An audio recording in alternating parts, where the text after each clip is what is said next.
आज का संदेश हमें यह सिखाता है कि हम एक उदार हृदय कैसे रख सकते हैं। उदारता हमारे हृदय की सच्ची अवस्था को प्रकट करती है। हे सेनाओं के परमेश्वर यहोवा, यदि तू अपनी दासी की खबरी दशा पर ध्यान दे और मुझे स्मरण करके न भूले और अपनी दासी को पुत्र दे, तो मैं उसे जीवन भर के लिए यहोवा को अर्पित कर दूंगी। 1 शमूएल 1:11। हन्ना मां बनने का सपना देखती थी, लेकिन वर्षों तक वह बाचपन की कठोर सच्चाई से जूझती रही। इसी दौरान उसे पनिन्ना की ताने और अपमान भी सहने पड़े, जिसके कई बच्चे थे। वह पीड़ा निरंतर थी और आशा दूर लगती थी। फिर भी हन्ना ने हार नहीं मानी। उसने अपने मन की बात परमेश्वर के सामने रखी। प्रार्थना की उस नीरवता में हन्ना ने एक सच्चा प्रण किया कि यदि परमेश्वर उसे एक पुत्र देंगे तो वह उसे पूर्ण रूप से परमेश्वर को समर्पित कर देगी। वह बच्चा केवल एक वरदान नहीं होगा, बल्कि एक जीवित भेंट होगी जो परमेश्वर की सेवा के लिए अलग रखी जाएगी। एक नाजीर। यहूदी संस्कृति में नाजीर वह व्यक्ति होता था जो पूरी तरह परमेश्वर को समर्पित होता था। वह बाल नहीं कटवाता, मदिरा नहीं पीता और प्रार्थना व सेवा से युक्त जीवन जीता। यह केवल एक विकल्प नहीं, बल्कि प्रभु के साथ निकटता से जुड़ा जीवन था। और फिर चमत्कार हुआ, हन्ना गर्भवती हुई। लेकिन सबसे अद्भुत बात यह नहीं थी कि वह मां बनी, बल्कि यह थी कि उसने उस बच्चे को जन्म देने के बाद क्या किया। उस पुत्र से चिपकने के बजाय, जिसका वह वर्षों से इंतजार कर रही थी, उसने अपनी प्रतिज्ञा पूरी की।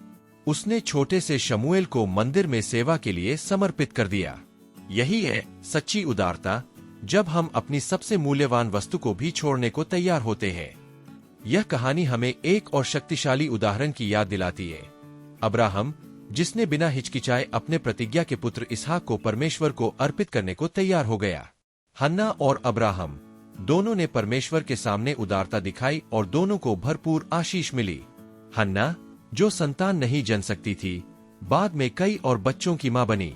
सच्चाई यह है कि हमारे पास जो कुछ भी है, वह परमेश्वर का ही दिया हुआ है। कुछ भी वास्तव में हमारा नहीं है। जब हम यह समझ जाते हैं, तो हम खुले दिल से देने के लिए स्वतंत्र हो जाते हैं। इसलिए जिस चीज को तुम सबसे अधिक महत्व देते हो, उसे थामे मत रहो। अपने वरदानों, गुणों और आशीषों को ऐसे मत छुपाओ जैसे वे किसी तिजोरी में बंद कीमती रत्न हो। उन्हें इसलिए नहीं दिया गया कि तुम उन्हें संजो कर रखो, बल्कि इसलिए कि वे दूसरों को आशीष दें। कृतज्ञता का सबसे सच्चा रूप है उदारता। जब तुम देते हो, परमेश्वर बढ़ाता है।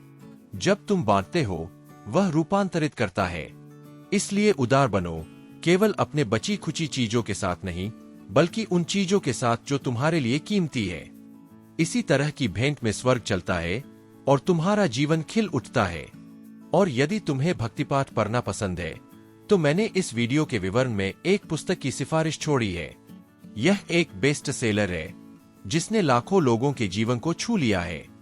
अगर यह संदेश तुम्हें पसंद आया, तो चैनल को सब्सक्राइब करें। यहोवा के स्वर्गदूत तुम्हारे लिए द्वार खोलें। बहुत बहुत धन्यवाद और फिर मिलेंगे कल।